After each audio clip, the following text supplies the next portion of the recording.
Okay, hello folks, thank you for joining. I would like to start today's event with a quick acknowledgement that our community members are likely joining us today from somewhere in Washington that is part of the indigenous lands of the Salish coastal peoples.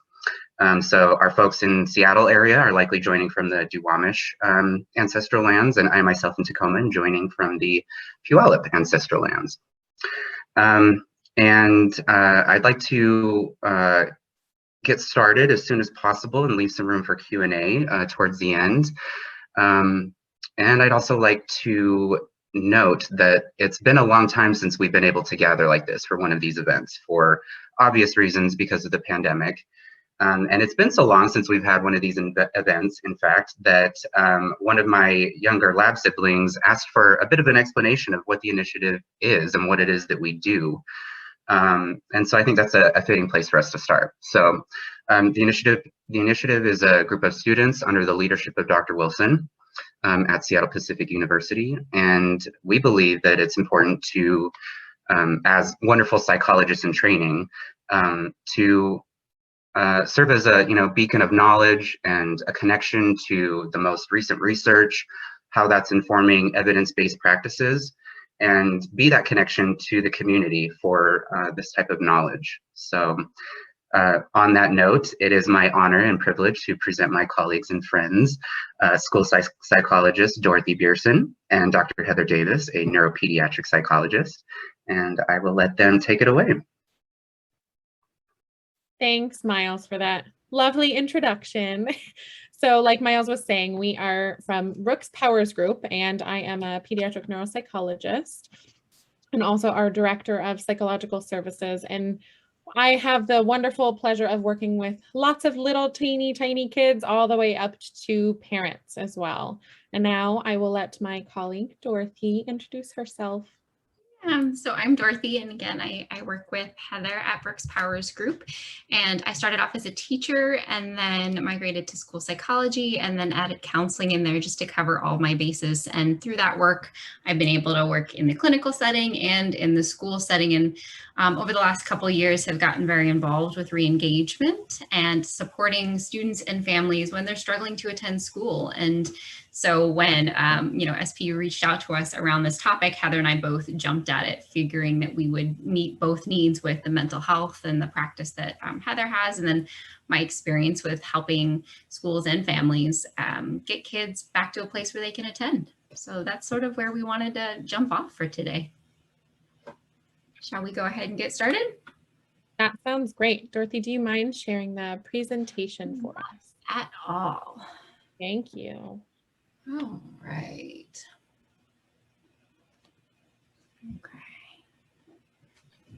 Okay. So we really want to jump in and talk about, we're kind of stuck in this weird limbo right now. We have been in this pandemic for a really long time, and there's a lot of hope where we're moving toward more of in-person learning. But where we're at right now is we're still kind of in this uncertain place. And in the past year, your kiddos probably had a variety of different experiences. Some maybe did 100% virtual learning. Some maybe did some kind of combination of in-person with virtual.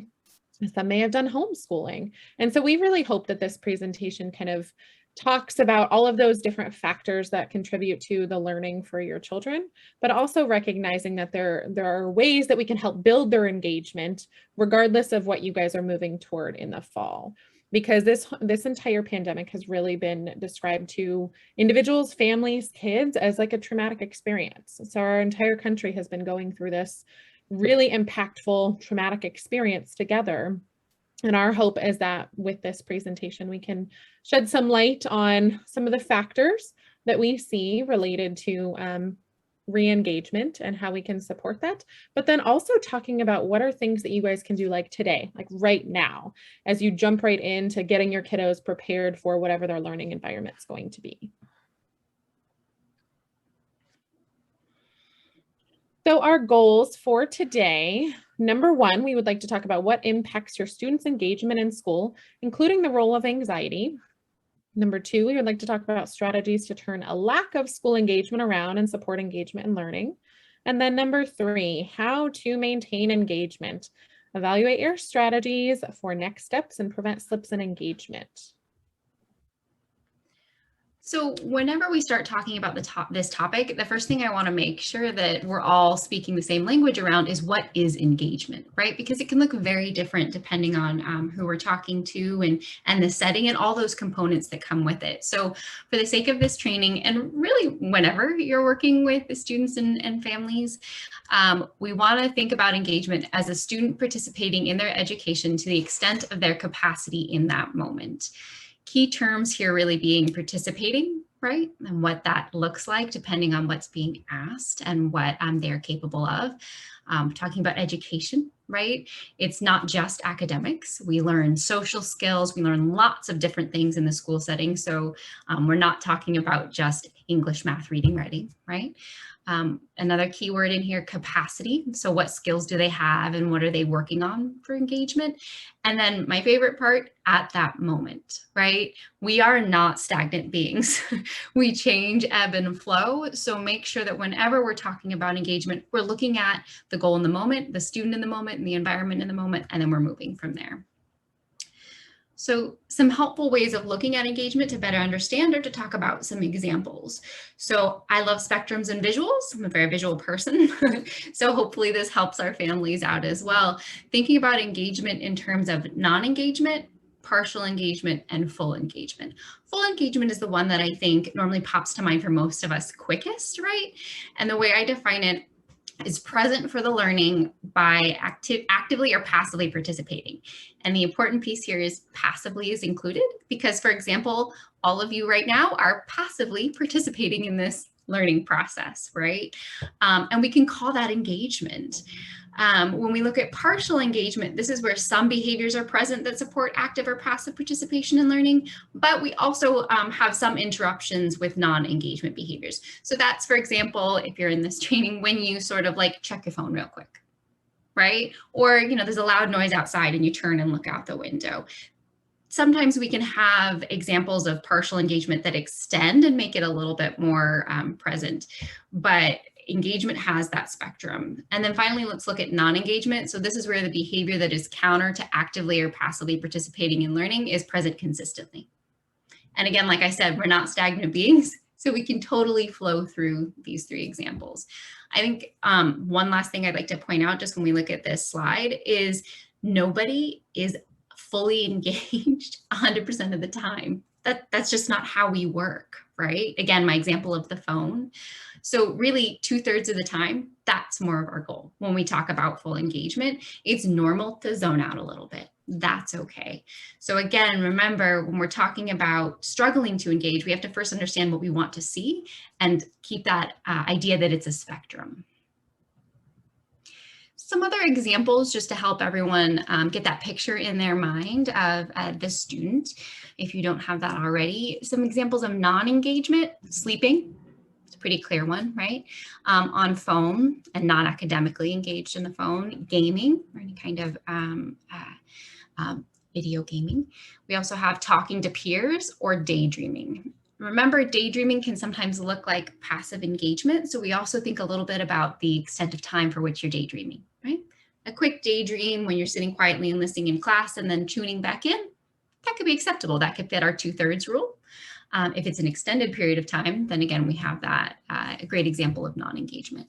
When we flip to the other side and think of examples of engagement, we have things like responding to and asking a question, active or passive listening, completing work, writing, computing math problems, reading, etc., and then collaborating with peers. Again, though, remember, full engagement is not sustained without breaks, right?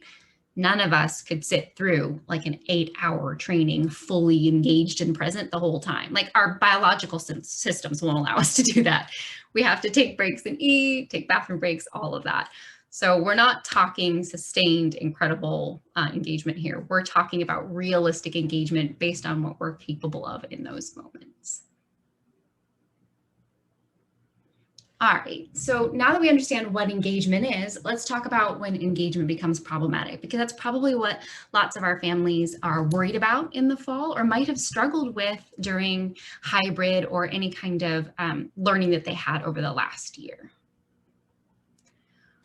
So more often than not, when our families are struggling with engagement, we call it school refusal, right? So when they're having a hard time, I'm sorry, guys. When they're having a hard time engaging in school, this is called school refusal, and we define it as a clinical term that refers to the child-motivated behavior of not attending school.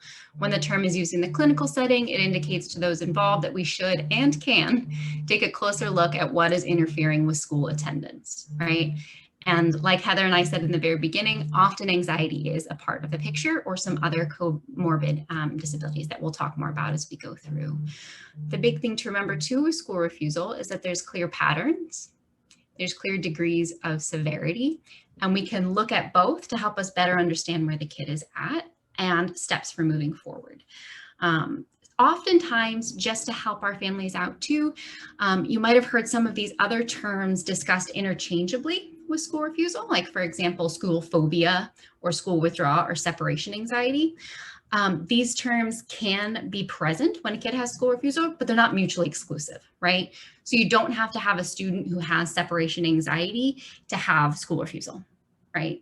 They can be totally chill with leaving family, but struggle for other reasons to engage in school.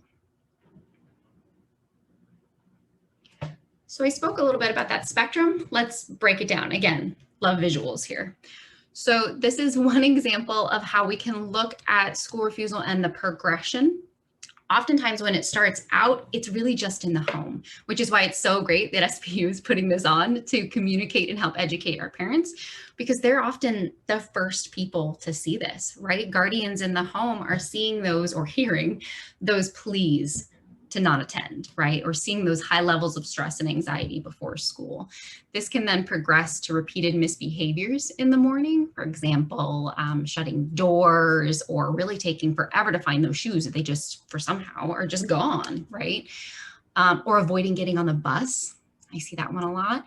So we see behaviors increase. Then from there, we see repeated tardiness in the morning followed by attendance. So they're like that kid who's 15 minutes late and then 20 minutes late and then 30 minutes late.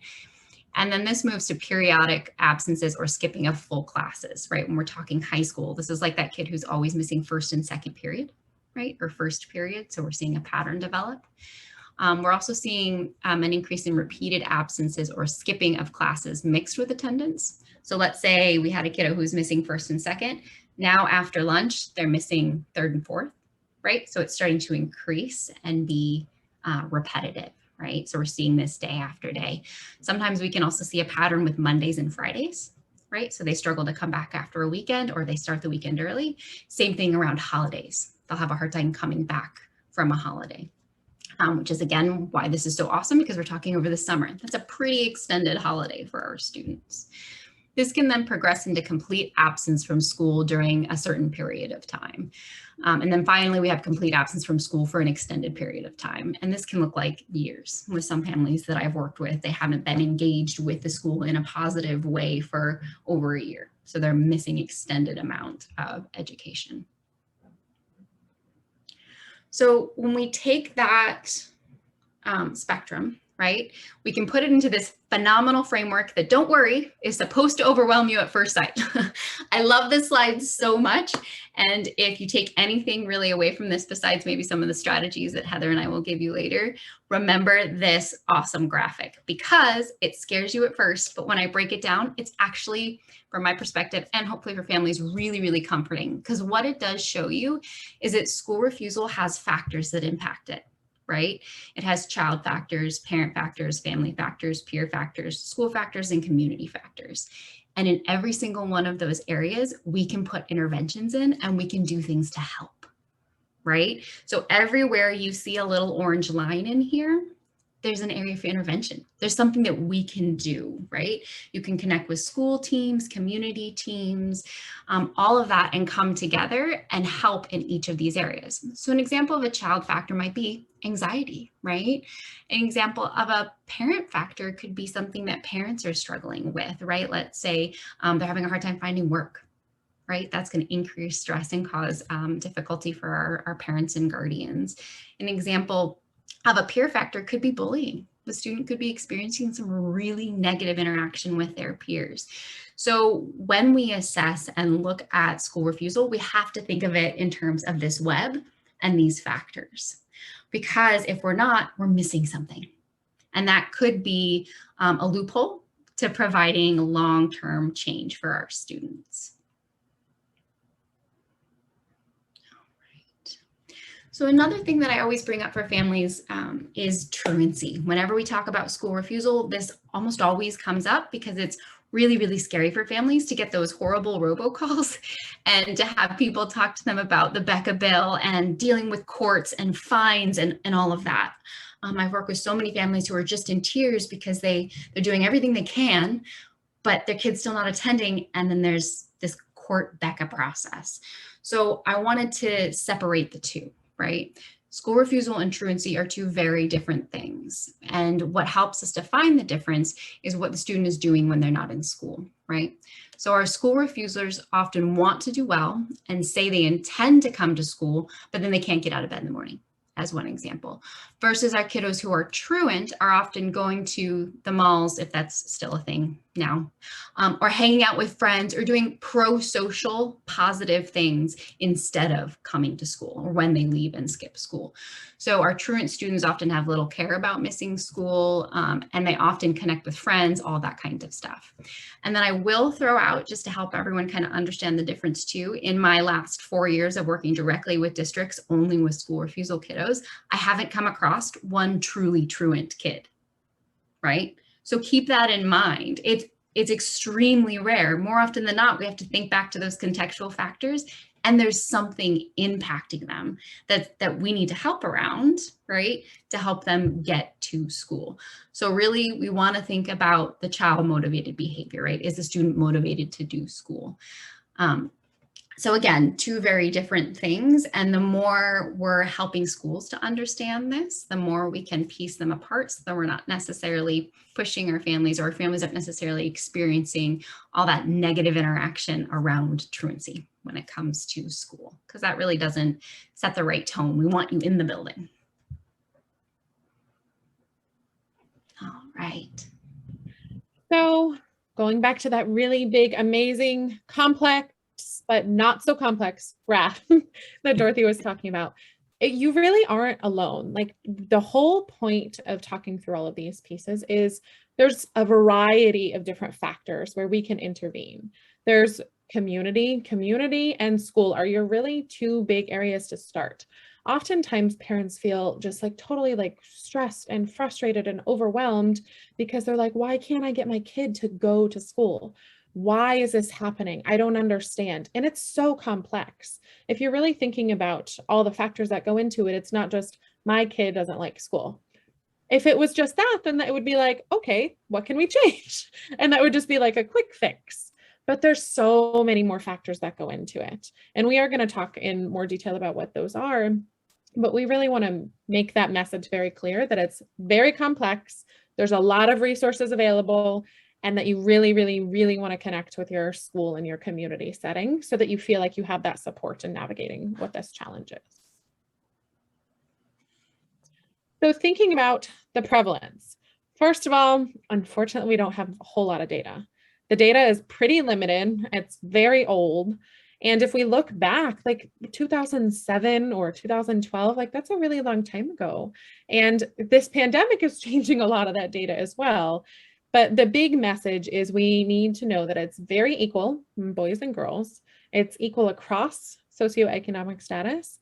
And then it also kind of like peaks at these transition timeframe. So like that 5 or 6, you know, like starting kindergarten, first grade, trying to kind of get used to a new environment, going off to middle school, high school, those moments, because once you get comfortable in a situation, oftentimes you have to change school. There's new teachers, there's new routines, there's so many different things. And that can be really stressful and overwhelming to kiddos and to families.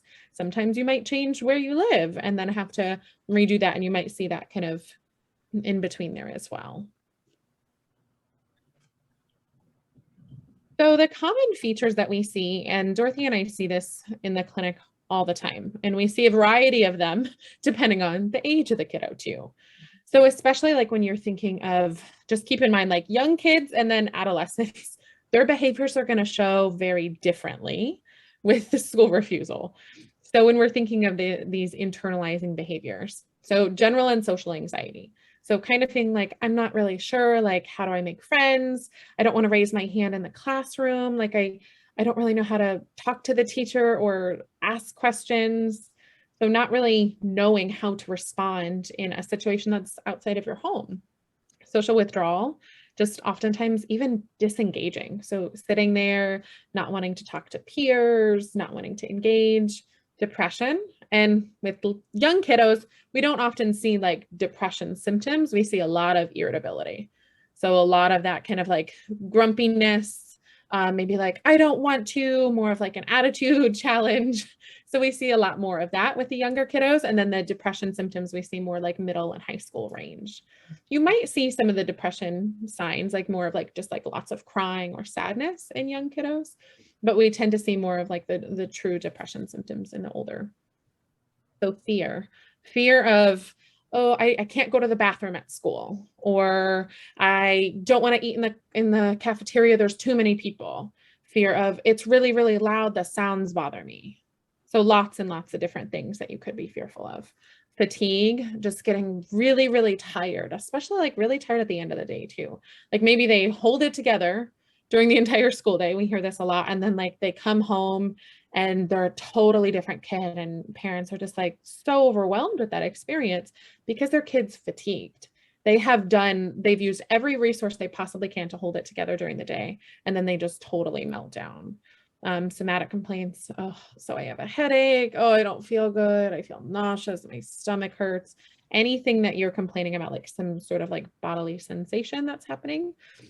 And if they're doing it frequently, oftentimes parents will go to the doctor and say, my kiddo says that they have headaches all the time. And then there's no medical explanation for the headaches. And that can generally be explained by something more of like in that anxiety category or like that fear-based response. So externalizing behaviors, what we see with this is temper tantrums, lots and lots of temper tantrums, especially with the little kids, lots of crying, screaming, flailing. You have to like physically pick them up, put them into the car, trying to get them to school. And it's exhausting for families to kind of go through this experience.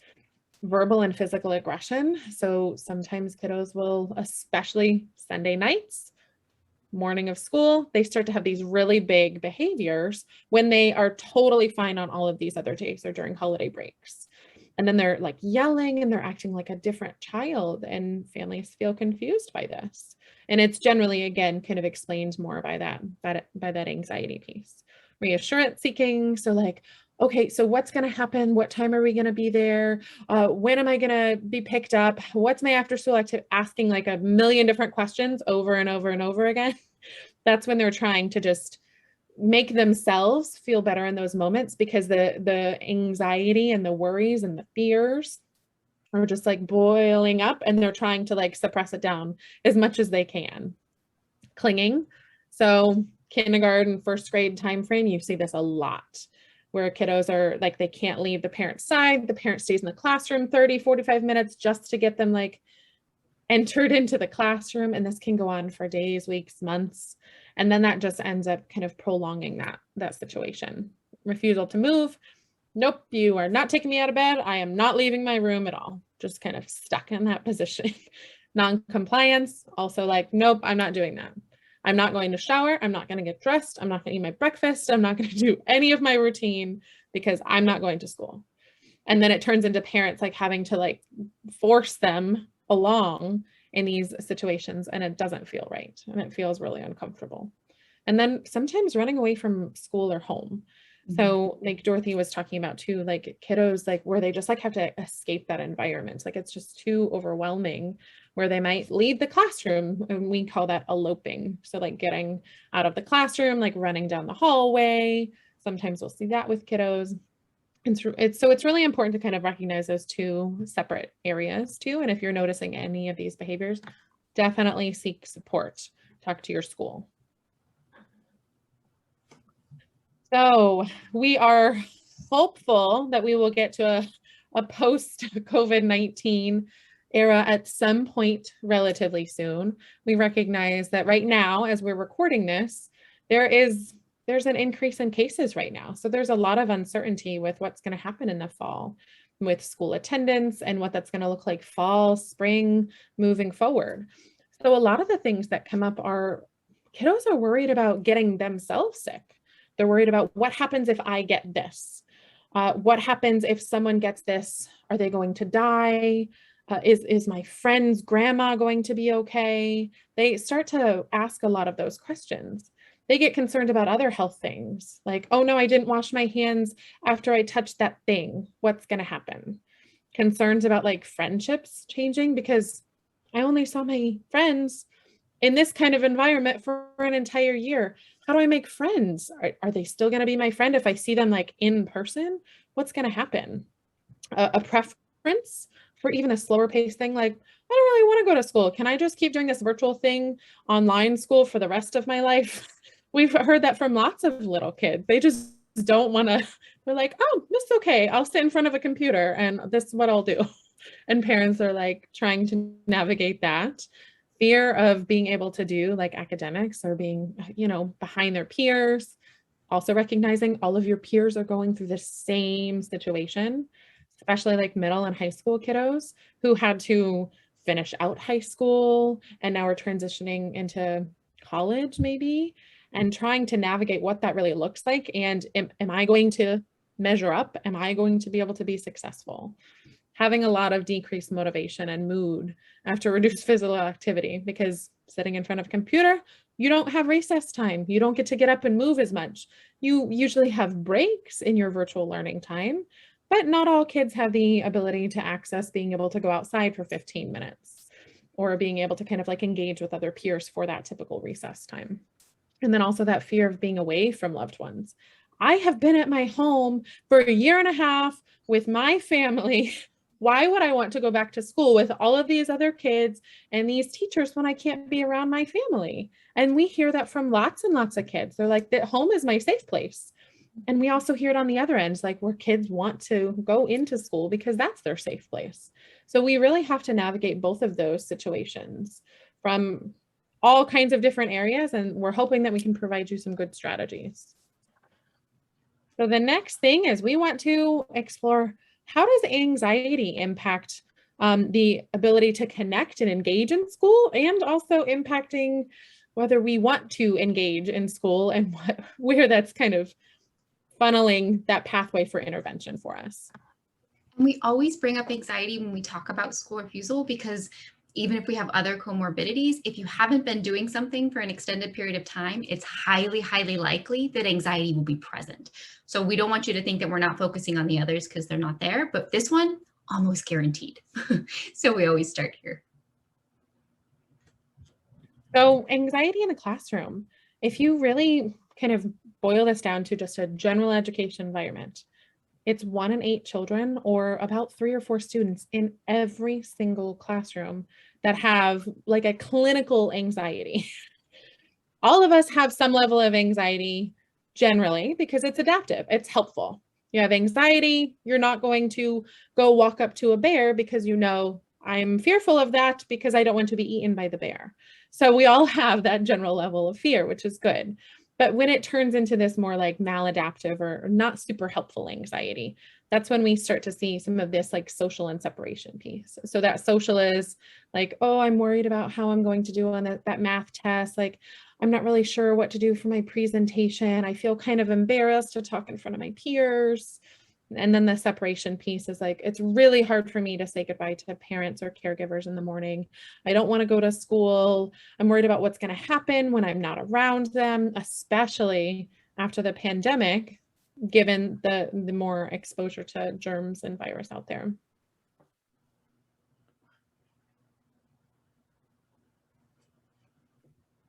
So when we think about anxiety, it helps to have like a framework to look at what's happening for our students and families as they experience anxiety. So we call this the cognitive behavioral therapy triangle.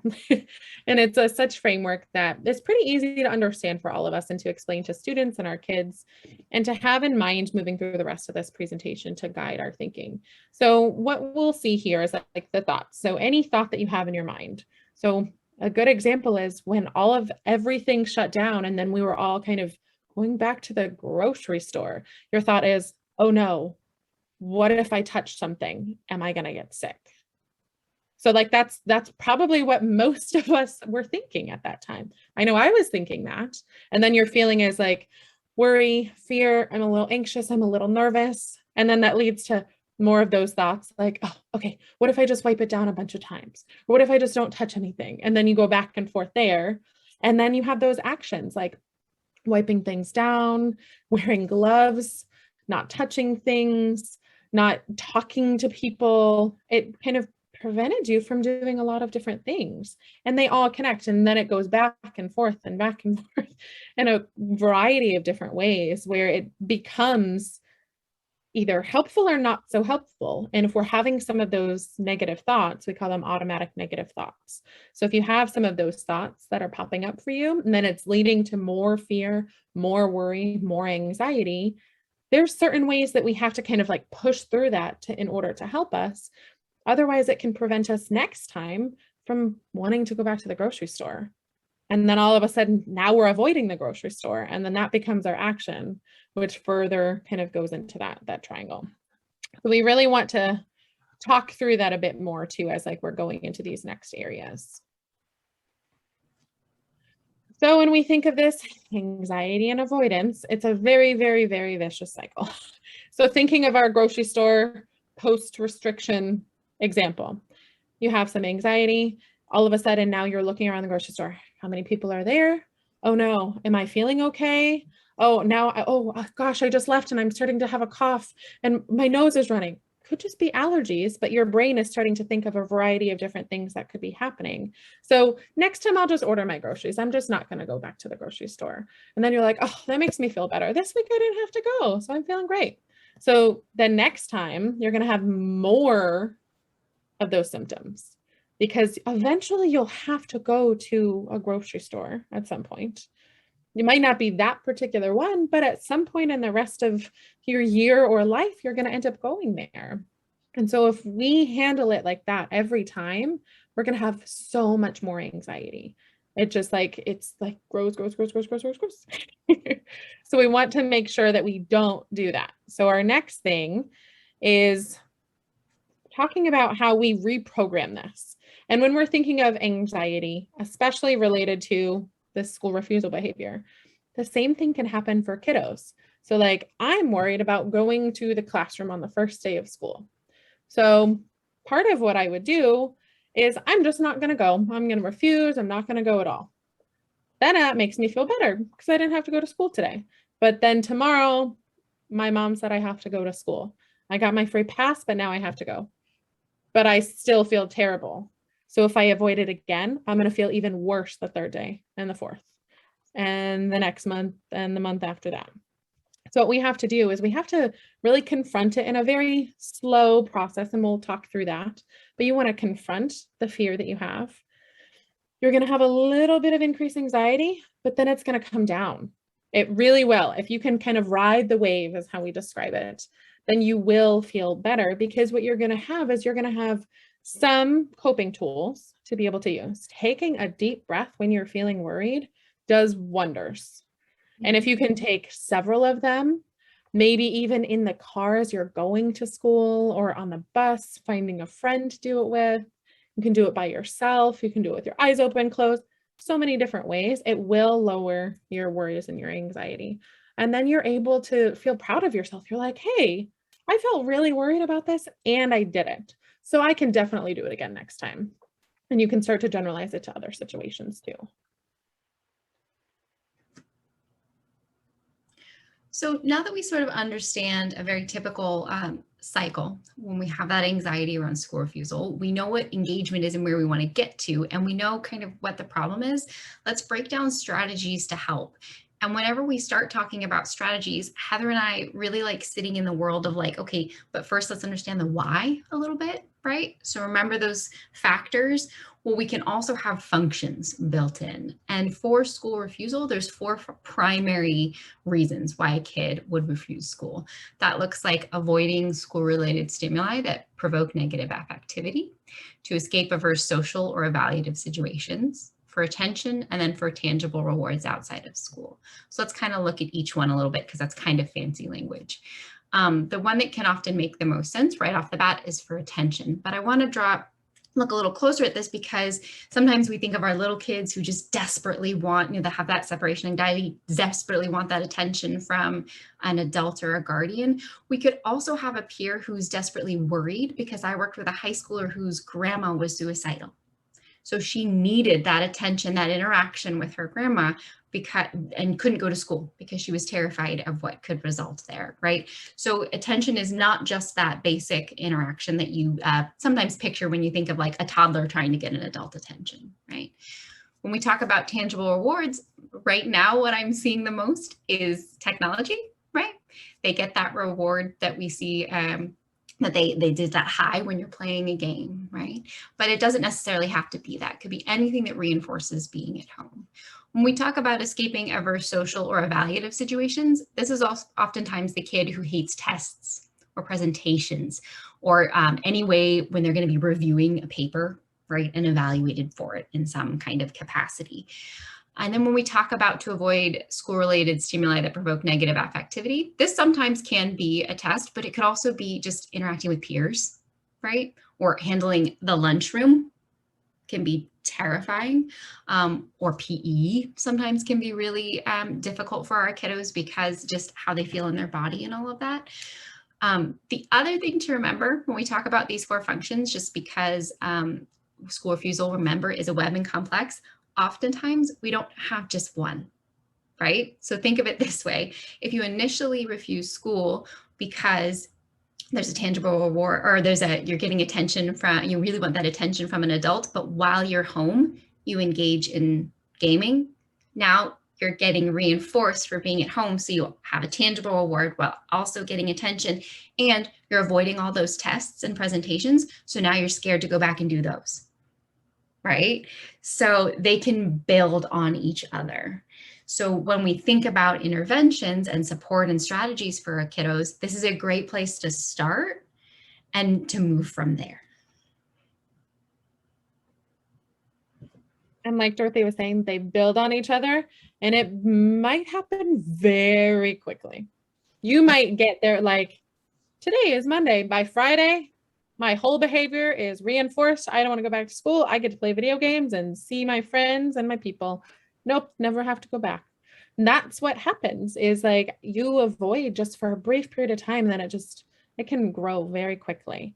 So when we're thinking of how do we get kids engaged, there's a lovely example here, but I really want us to think about the first day as we're going into fall. Crossing our fingers, the hope is kids will be going in person. So your job is to empathize with their feelings. So like, oh, I recognize you feel really nervous to go back into school in person. Reflect the plan expectation. We're going to take a car ride and drive by your school the week before. We're just going to drive by it.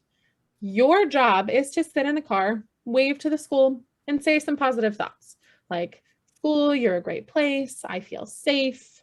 I'm excited to come back. Even if you don't believe them in the moment, trying to just say some positive thoughts about them.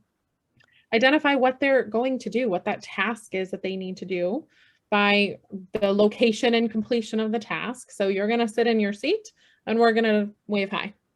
And then you're going to reinforce it. So like afterwards, we can go get some ice cream. But then tomorrow, we're actually going to go park the car and we're going to walk up to the door. And we're just going to do the same thing. And then the next day, we are going to maybe walk around the school building, just take a walk. And then the day after that, maybe we'll do something even more. So the goal is to really try and recognize those feelings. Yes, this is hard. Yes, I understand you feel nervous. And here's just what your one role is right now in this moment. And is the key word that works so well when we're empathizing and communicating with our students in these settings. So the other piece to putting strategies in that can be super helpful for our students is making sure that we've set up and we're maintaining good routines. Like we said, when Heather talked about this cycle, oftentimes kids are trying to pull away from routines, right? Or they're avoiding routines. So if we have great ones set up, it allows for just what Heather described, for you to walk through that in a very empathizing and supportive way. So communicating with teachers and figuring out what is the routine for maintaining a schedule, for transitions, for grading and planning, for communicating learning and expectations and homework. If we're able to figure these things out when we might get those reassurance seeking gabillion questions from our students, we can have some clear and concrete routines to set them up for, right? So we can do just what Heather did, where we're empathizing and then setting the expectation because we know what it is, right? We know what the routine is. Same thing at home, right? Super helpful to have great routines around waking up in the morning, right? Especially over the summer where we might not be waking up at a super early time that is super conducive for going to school. We want to start easing into that as we get closer to the fall. We also want to make sure that we've got meal times set up, because again, over the summer, sometimes that can be a little more transient, right? It can sort of happen when it works. But when we get back into the school day, it's much more structured. So it's helpful to know when that is and help our students know how to engage in that. We also want to think through transitions between classes. And this is if we're talking virtual, right? And how they get logged on. So if you're dealing with that, having set up as a household, the routine around logging on to school and to transition between class to class, because it might not be physical, right? It might just be sort of logging off and then logging back on if we do have a hybrid component going into the fall, is really helpful to have that routine posted somewhere in the house and set up for the whole family, so that when you do have that avoidance, that anxiety coming up, you see them starting to go through the cycle, you can say, just as Heather did, you can empathize, like, I hear you, log it onto math, man, that can be hard. You're telling me it's feeling really hard. And today, our plan is for you to log into math at 11:05. You're going to have your bottom right in that chair. And then we're going to celebrate when you're done by doing ... right? So if you have that routine as a parent or a guardian, it helps you much more quickly to go to that those empathizing steps, because you know in your head what that looks like. So we're setting our parents and guardians up for success, and then allowing them to do the same thing for their students. The other piece about maintaining routines, we also just want to think about routines that the students themselves need to know and have to follow through, right? So taking care of their personal needs, if they're in home or at school, they might want to know how to go about doing that, right? Where are the bathrooms? What bathroom am I using? All of that. And then again, access to materials was something I heard about a lot during hybrid, because they'd be, oh, well, I forgot my pencil. Oh, but I need, right? Which can turn into an avoidance strategy.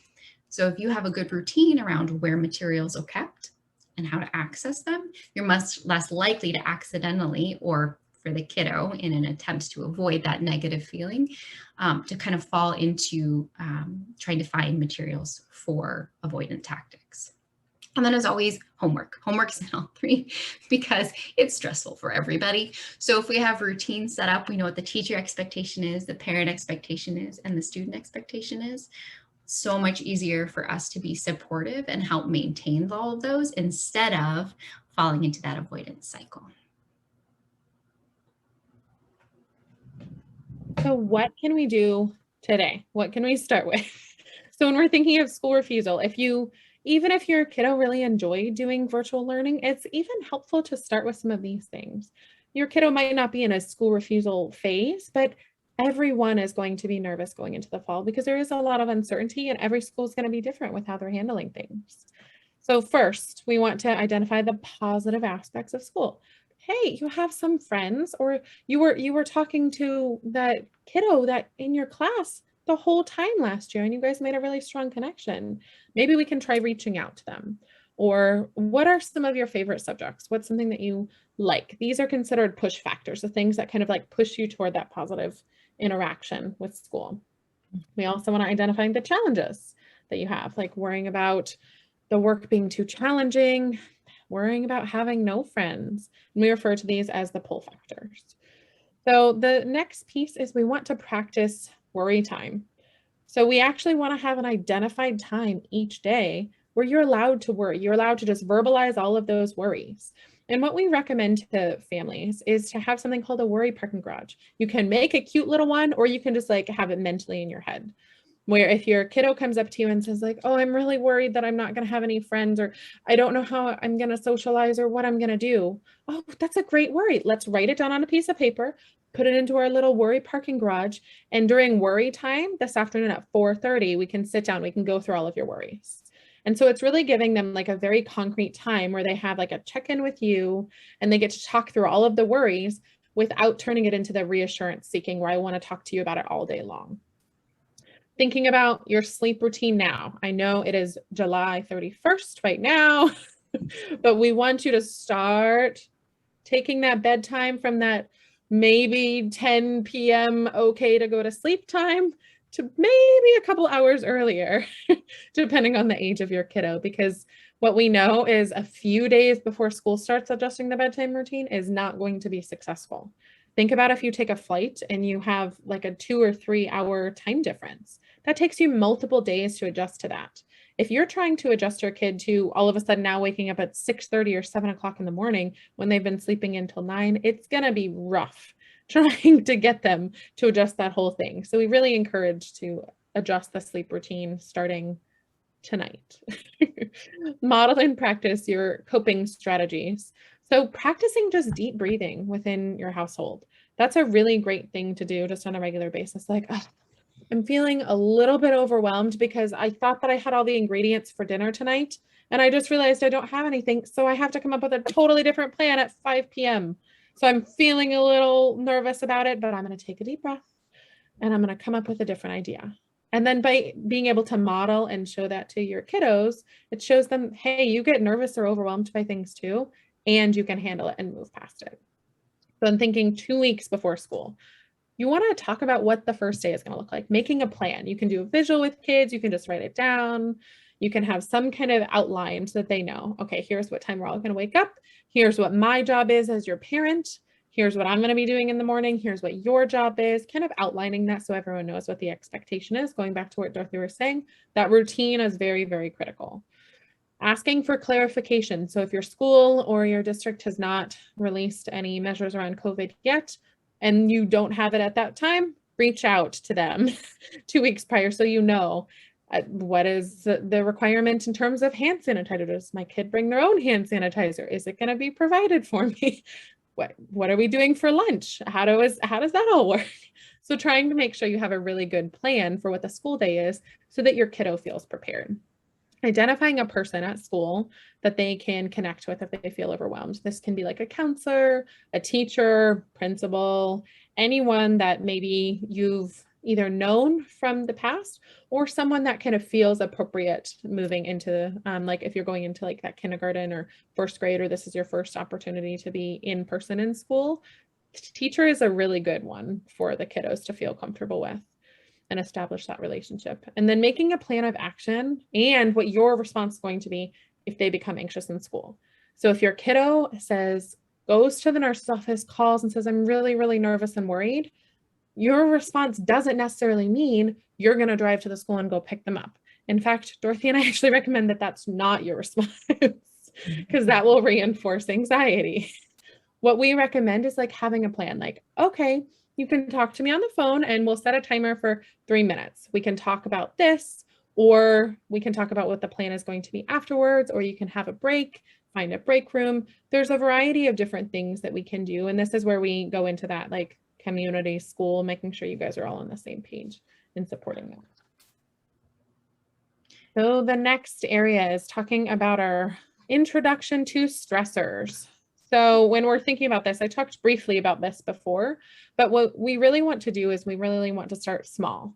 So if your kiddo is really, really in a pathway of refusing school, start with just getting them connected to someone who does academics in your home. And then you slowly increase that. Okay, we're going to look up like school online. We're going to look up some online classes. We're maybe going to just log in with our camera off, no sound, just log in for a minute to our virtual learning classroom. Next, you might drive past, again, drive into the parking lot, You might email with some of the staff. You might walk up to the building, walk around.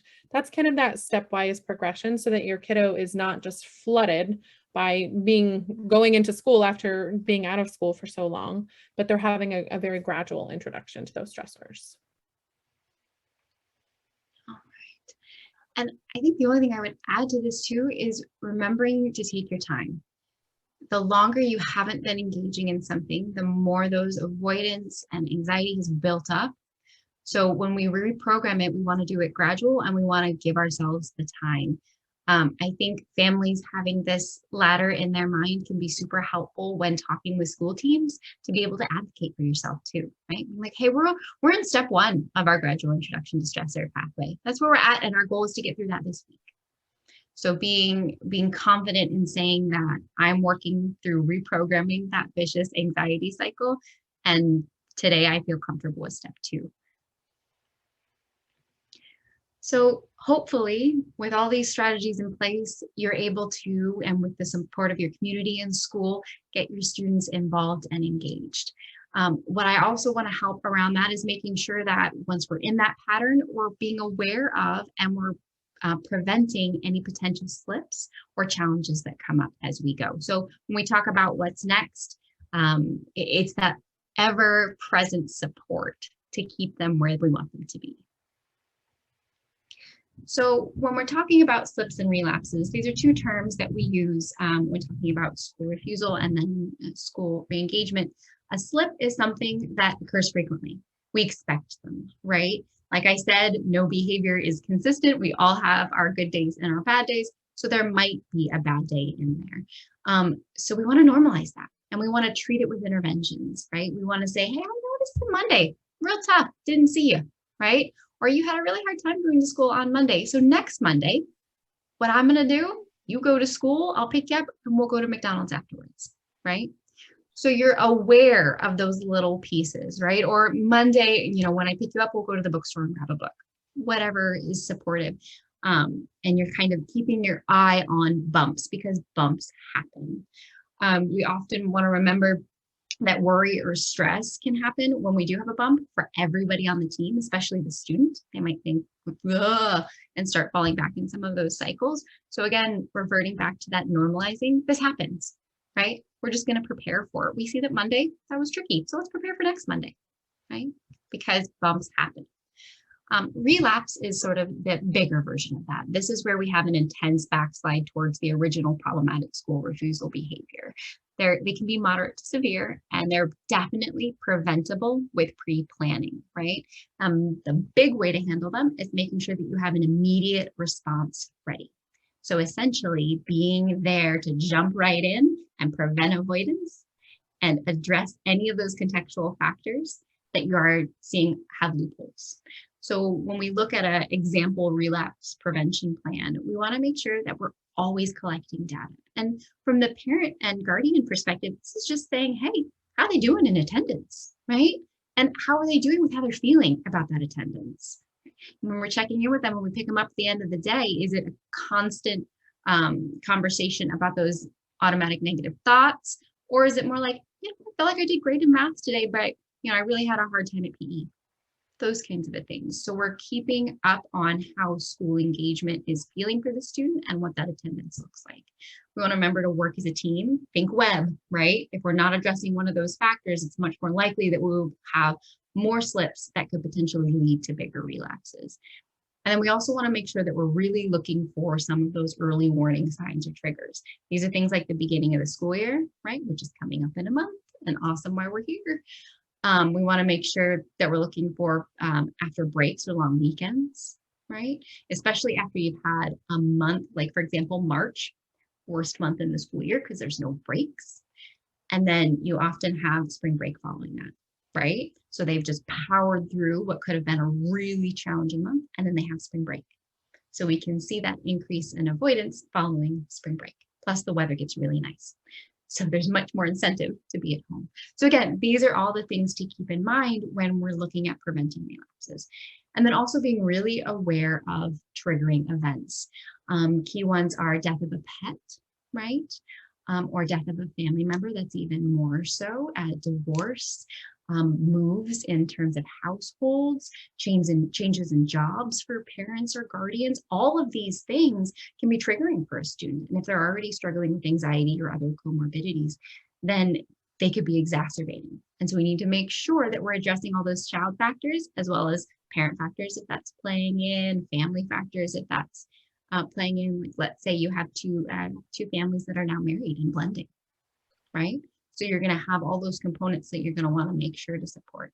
And for each of these warning signs, there's some clear strategies that we can use. So for example, with the beginning of the year, we can make sure that we're celebrating the success that was happening last year, or any of those steps that are taken on the gradual ladder as we move forward, right? Like if they went to wave at the school building, making sure that you're being like, awesome, that's amazing. You took a step in your ladder today. That was your work for today and you did it. That's huge, right? It might seem small to us because it's just step one in the ladder. We might be very capable of driving by somewhere and waving, but for the kid, that was a really big step. For when we look at those following breaks or long weekends, with this, we want to make sure that we're kind of breaking them down and making them feel sometimes a little less like a break and a little more like school. So for example, giving them some activities that are school-like to do during the break. This doesn't mean we're giving them homework. It's just something that keeps the academic brain going so they don't distance as far, right? So they're not inadvertently avoiding. So we keep them that much closer. Same thing just with any activities around the house. If we keep them in a school-like routine with regards to sleep and potentially chores, which maybe parents or guardians are like, woo, you're giving me reasons to give them lots of chores during spring break. Yes, I am. And to keep their sleep schedule all together, because then they're less likely to fall back into unhelpful patterns that aren't conducive with the school day. And then for triggering events, Heather talked about having a connection person at the building.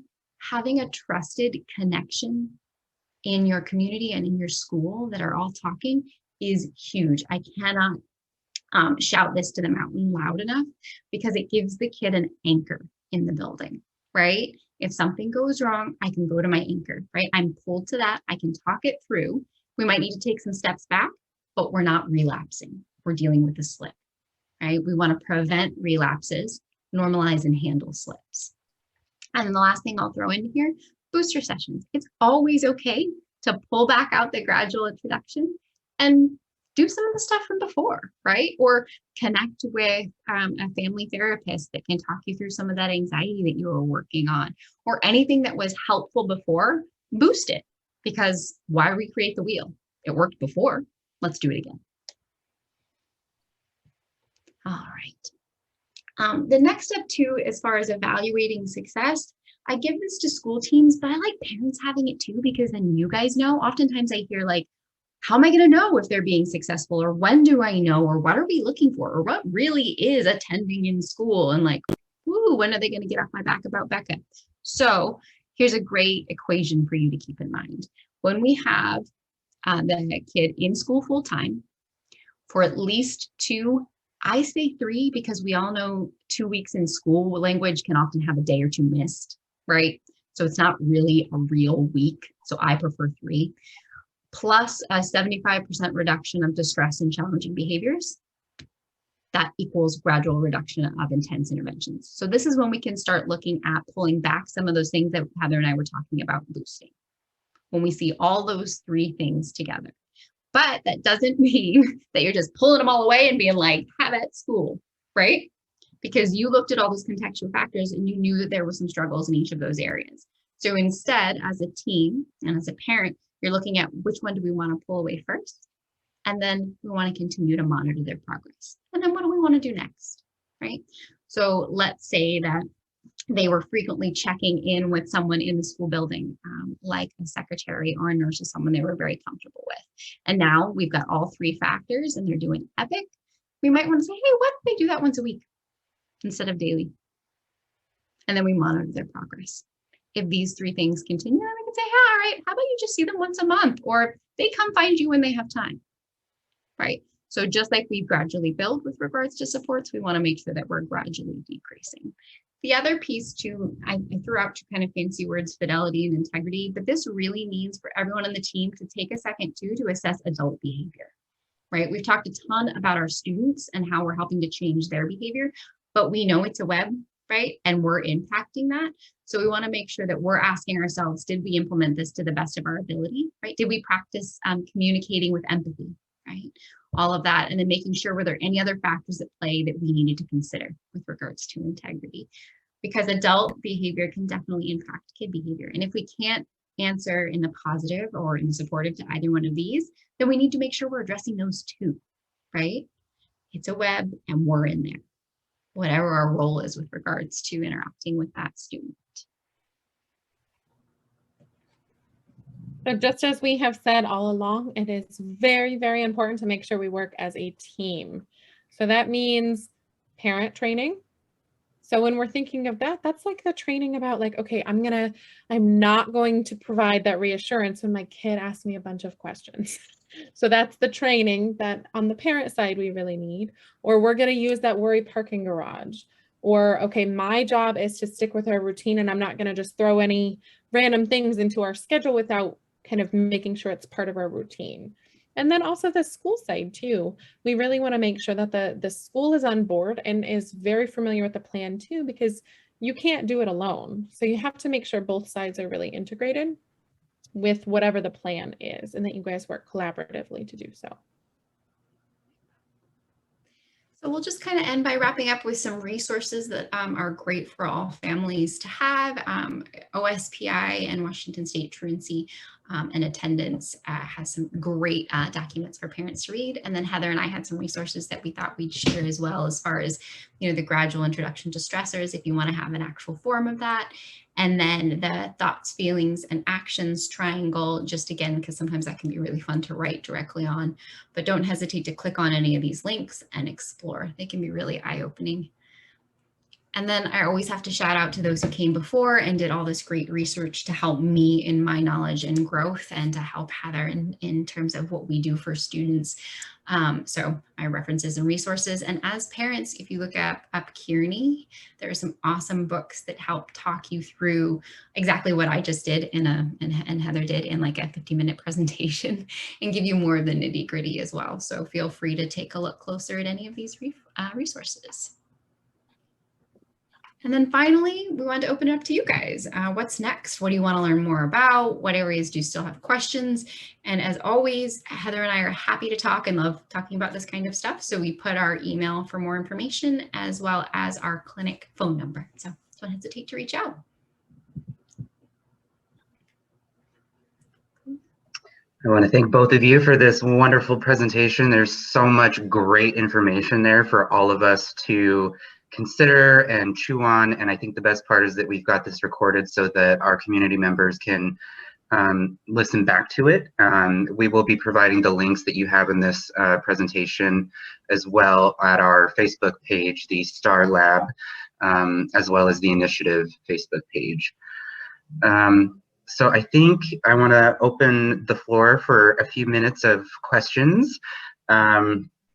And I was, taking notes as we go along. So I think one of the things that I really appreciated that you touched on was acknowledging all of the different factors that can go into, the concerns with getting a kiddo to school. And I think one point of that might be, a different perspective for parents to shift and take is recognizing the role that they can play in all of this. And I like how we mentioned, using reinforcements for as a tool and part of that toolkit to encourage engagement for the kiddo.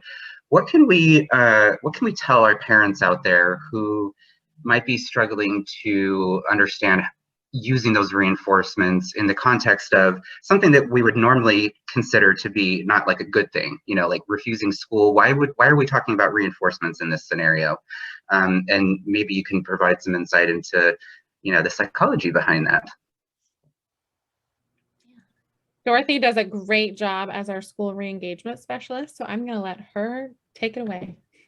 So whenever I talk with families about rewarding in this context, I normally start by talking about the challenge that the student is having with regards to engaging to begin with, right? And the task that we're asking them to approach and how difficult that is. So when we set up a system for reward, we want to make sure that the reward matches what we're asking. So we're not necessarily buying our cars for our waving in the parking lot, right? It doesn't really match. We're thinking through what is best going to help that student feel successful and want to do it again, because that initial feeling of doing something, that internal gratification that we all often feel, needs help building.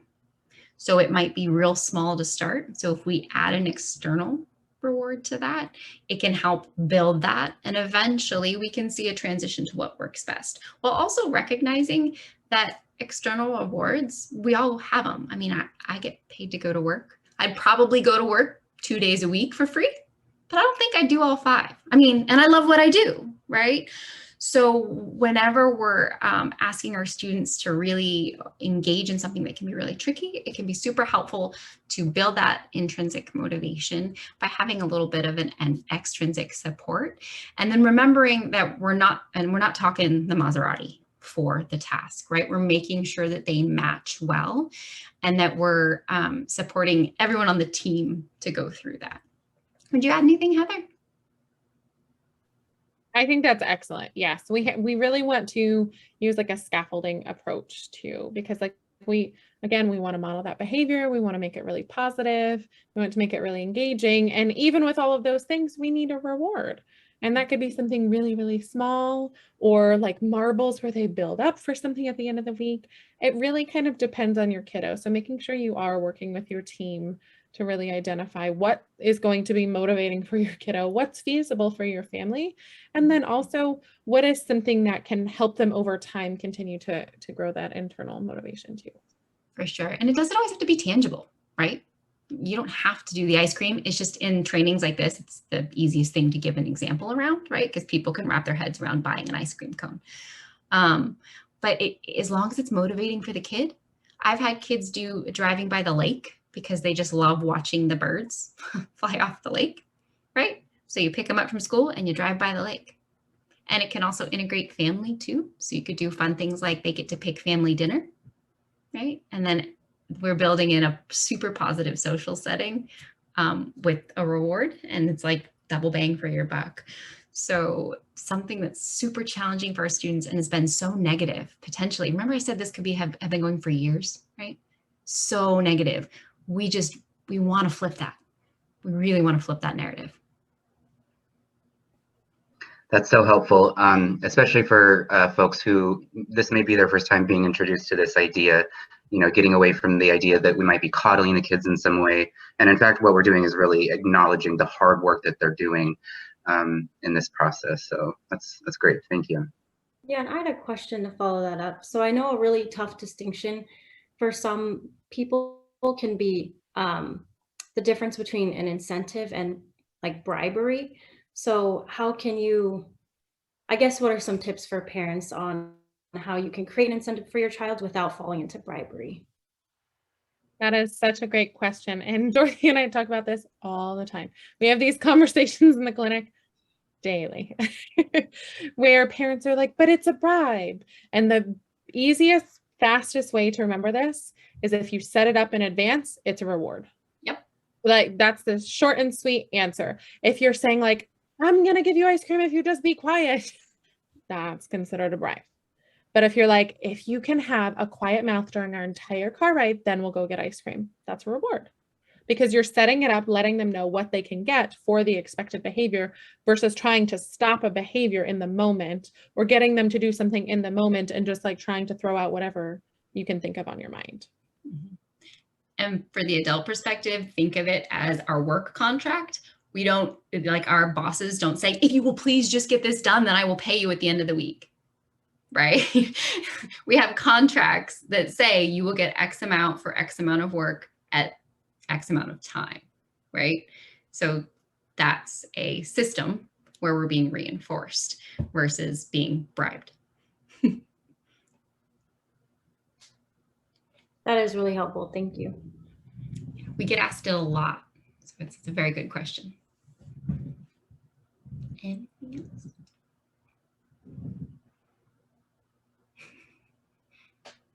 I did have a question with the school side. So Have you guys ever ran into a situation where a parent was trying to transition the child and maybe the school did not have enough resources or like attentional bandwidth to kind of participate in that intervention? And then what would be a solution for a parent? Yes, and yes. And Heather, jump in, because I know you've supported some teams through this. But I think schools are learning more about what it takes to support students in this setting. So going into it with the mindset that there's a lot of learning that needs to be happening, and sometimes the parent might have more knowledge around the process than the school team, right? And so when we're in settings like that, where often what I'm hearing in situations like this from the school team is, well, what about academics? When are we going to get back to math, reading, writing for credits? And they're not going to graduate. They're not going to move on. Like, that's normally where I hear the bandwidth piece come in. And I'm guessing maybe that's sort of what you're talking about. And with that, if the parent's able to advocate and say, hey, but they're never going to do anything if they're not in the building. And to kind of move back to looking at those contextual factors and pick one that we do have capacity for, right? Because any support is helping you move in the right direction. So for example, because of my mental health background, I almost always like saying, get that connection and get them talking to a counselor. Let's start there and then gradually build. And then as we start to see positives from addressing those contextual factors, you can see the change in mindset with regards to teams who might not have that full understanding. And then you might see a bandwidth increase because they're seeing the student more, right? And they're feeling that positive feedback because Johnny is in front of me, right? And so picking a contextual factor that can be addressed does give teams a place to start. And then also feeling free to bring the information to the school teams, which can be hard. I totally understand for parents to be put in that position can feel very challenging, because then they feel like they're having to demand support, right? Or that they don't always like being the one educating the educators. But, you know, connecting to community resources like y'all and us, and bringing that information to the school team can be helpful, and then identifying one factor that they can address. Heather, would you add anything? No, absolutely. I think that's right on par. It's tricky. It's hard because a lot of schools are struggling with what to do with this. I sometimes hear, and I don't know if you guys have, well, they're not here, so it's not our problem. No, they don't necessarily use that exact wording, right? But they're inferring something along those lines, right? Or again, but where's the academics? Like, they're waving at the building. That's not going to help them with math, right? Or we don't have the capacity to meet them outside every morning, because that's what the little kid needs, is that high five first thing every morning. Well, we don't have the staffing to do that, right? So I've heard all of that. And if you're able to kind of break it down to, well, what is one thing that we do have the capacity for?